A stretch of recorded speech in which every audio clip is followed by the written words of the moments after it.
से खड़े रहो। आजमानी हो तो बैठ जाइए। मैं किस्मत आजमाने के लिए नहीं खेलता। इन हाथों में बहुत ताकत है, तभी तो थामने को जी चाहता है। मेम साहब, लावारिस गंदी नाली का वो कीड़ा होता है जो न जीता है न मरता है।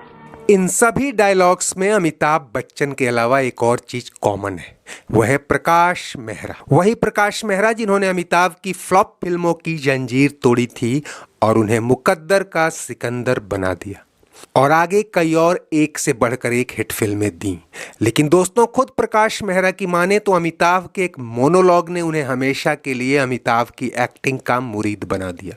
ये हिंदी सिनेमा का सबसे लंबा संवाद था जिसे एक बार में ही शूट किया गया, बिना किसी कट, बिना किसी रिटेक के। ये कितना लंबा था ये मायने नहीं रखता, लेकिन इतना इमोशनल, इतना गहरा था कि उसके बाद आए एक गाने को उस साल का चार्ट बस्टर सॉन्ग बना गया, और उसके लिए बेस्ट प्लेबैक सिंगिंग के फिल्म फेयर अवार्ड के लिए नॉमिनेट होने के बाद किशोर कुमार ने अमिताभ से कहा था कि मैंने क्या गाया, गाने की भूमिका तो तूने तैयार कर दी थी भाई। तेरे बिना भी क्या जीना। फिल्म मुकद्दर का सिकंदर के इस गाने से ऐन पहले भरे ऑडिटोरियम में नायक की ओर से जो स्पीच दी जाती है, उसकी स्क्रिप्ट जब लेखक कादर खान ने प्रकाश मेहरा को दिखाई तो उन्होंने अमिताभ बच्चन को भी वहां बुला लिया। एक मोनोलॉग या स्पीच के लिए 16 पेज लंबी स्क्रिप्ट। अमिताभ बच्चन तो देखकर हैरान रह गए, बोले इतना लंबा, आपने तो पूरी किताब लिख दी है, मैं नहीं करूंगा, इसे छोटा कीजिए। प्रकाश मेहरा तो पहले ही ये बात कादर खान को बोल चुके थे। जब मेहरा ने इसे समराइज करने पर जोर डाला तो कादर खान मायूस होकर वहां से चले गए। लेकिन स्टूडियो से निकलने से पहले जब वो कार निकालते समय अमिताभ बच्चन से मिले तो उन्हें रोक कर कहा, अमित, ये फिल्मी डायलॉग नहीं, मेरे दिल के जज्बात है, मैंने वही लिखा है जो जिया है। फिर वो वहीं पर संवाद बिना कागज की ओर देखे उन्हें सुनाने लगे। अमिताभ ने आधा संवाद ही सुना कि कादर को गले लगा लिया और कहा, मेहरा जी से कहो कि शूटिंग की तैयारी करें। लेकिन अमिताभ बच्चन का असली इम्तिहान तो अब होना था। मेहरा ने अमिताभ से कहा कि यार, ये सीन बड़ा ही क्रिटिकल है, पर्दे पर असली इमोशन तो तभी फ्लो होगा जब इसे हम एक बार में शूट कर लें। भावना सोमाया की किताब अमिताभ एक किंवदंती में प्रकाश मेहरा के हवाले से लिखा गया है कि जब अमिताभ ने ये बात सुनी तो उन्होंने मेहरा से कुछ दिनों की मोहलत मांगी। मेहरा ने खुशी खुशी समय दे दिया, लेकिन उन्हें हैरानी हुई कि अमिताभ बच्चन तो अक्सर छोटे मोटे रिहर्सल शूटिंग से पहले ही मेकअप रूम में कर लिया करते थे, और वहीं उनसे कहते कि देख लीजिएगा, शूटिंग में इससे बेहतर परफॉर्म करूंगा। तब उनके सबसे व्यस्तता के दिन हुआ करते थे। ऐसे में प्रोड्यूसर उनके सेट पर आ जाने भर से खुश हो जाया करते थे। घर से रिहर्सल करके आने जैसी नसीहतें अब उन्हें कोई दे नहीं सकता, और ना ही इसकी जरूरत पड़ती। ऐसे में पहली बार जब अमिताभ ने किसी सीन के लिए 1-2 दिन प्रैक्टिस का समय मांगा तो मेहरा ने हाँ कर दी। गाने की थीम या बैकग्राउंड यह है कि नायक सिकंदर अमीर बन चुका है और एक चैरिटी इवेंट में शरीक होता है। मंच पर उसका चाइल्डहुड क्रश कामना यानी राखी है, जो उसे पहचानती नहीं, बल्कि वो तो विशाल यानी विनोद खन्ना से प्यार करती है। और यहाँ जब सिकंदर अपने जीवन की कठिनाइयों, अकेलेपन, संघर्ष और सपनों का इजहार करने वाला इमोशनल भाषण देता है, उसी दौरान वो राखी को देखकर बचपन की यादों से ये गाना खींच लाता है जो कभी उसके बचपन की मेम साहब गाया करती थी। तेरे बिना भी क्या जीना ओ साथी रे।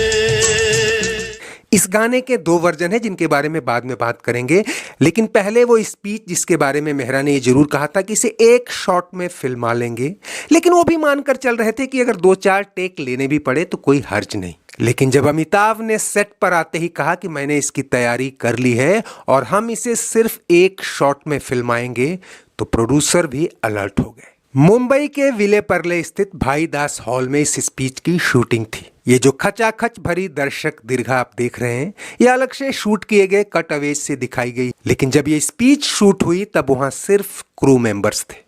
मेहरा के मुताबिक जब अमिताभ ने एक बार स्पीच देनी शुरू की तो ऐसे रॉ में बह गए मानो वो खुद अपनी कहानी बयां कर रहे हों।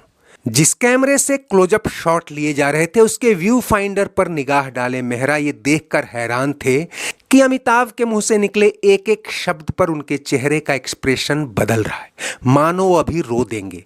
और जब उन्होंने शॉट ओके किया तो पूरा माहौल गमगीन हो गया था। मेहरा ने कई और जगहों पर इस सीन का जिक्र किया और कहा कि ये मेरी किसी भी फिल्म में अब तक की फेवरेट और बेस्ट संवाद अदायगी है।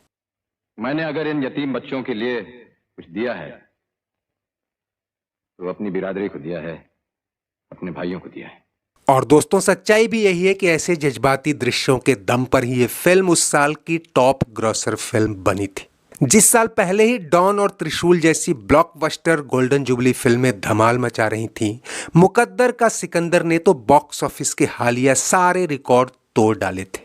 कुल मिलाकर ये स्पीच जिस गाने की पृष्ठभूमि तैयार कर रही थी वो भी कम नहीं था। राग शिवरंजनी और ताल कहरवा वाले इस गाने के बोल लिखे थे अनजान ने और संगीत दिया था कल्याण जी आनंद। ये किशोर कुमार के गाए सर्वकालिक लोकप्रिय गानों में शुमार होता है। इसका फीमेल वर्जन आशा भोसले ने गाया था और दोनों ही अपनी अपनी कैटेगरीज में फिल्म फेयर के लिए नॉमिनेट हुई थी। पुरस्कार तो किशोर कुमार को ही मिला, लेकिन डॉन फिल्म के इस गाने के लिए जिसका अलग ही टेस्ट और अलग ही धमाल था। हालांकि मुकद्दर का सिकंदर कहानी, डायलॉग और गाने तीनों ही पैमानों पर उम्दा थी और शायद एक तरह की मसाला पैक मूवी थी जिसके मुकाबले उस दौर में कोई भी फिल्म नहीं आई। अमिताभ को तो इसने जो ऊंचाई दी वो देश की सीमा पार कर गई।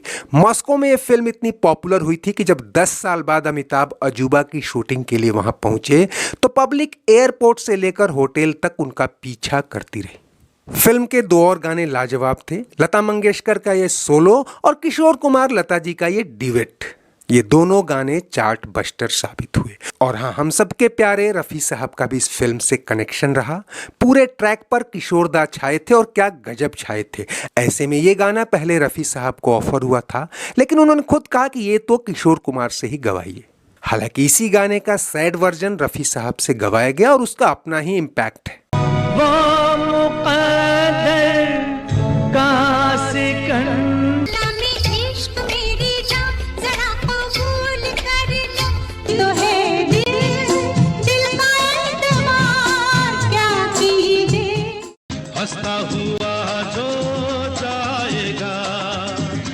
तो दोस्तों, इस blockbuster top grocer cult film की यादों के साथ आज बस इतना ही। चलते चलते वीडियो लाइक और शेयर करने के साथ ही अगर चैनल सब्सक्राइब नहीं किया है तो वो भी करते चलिए। कमेंट बॉक्स में आपकी हर राय का स्वागत है। शुक्रिया, नमस्ते, आभार। मैं यतीम हूँ, गरीब हूँ, तो ये कोई जुर्म है, कोई गुनाह है? किसी पे प्यार क्या कीजिए, दिल पे चैन जे हम सफर के, तेरे बिना भी क्या जीना।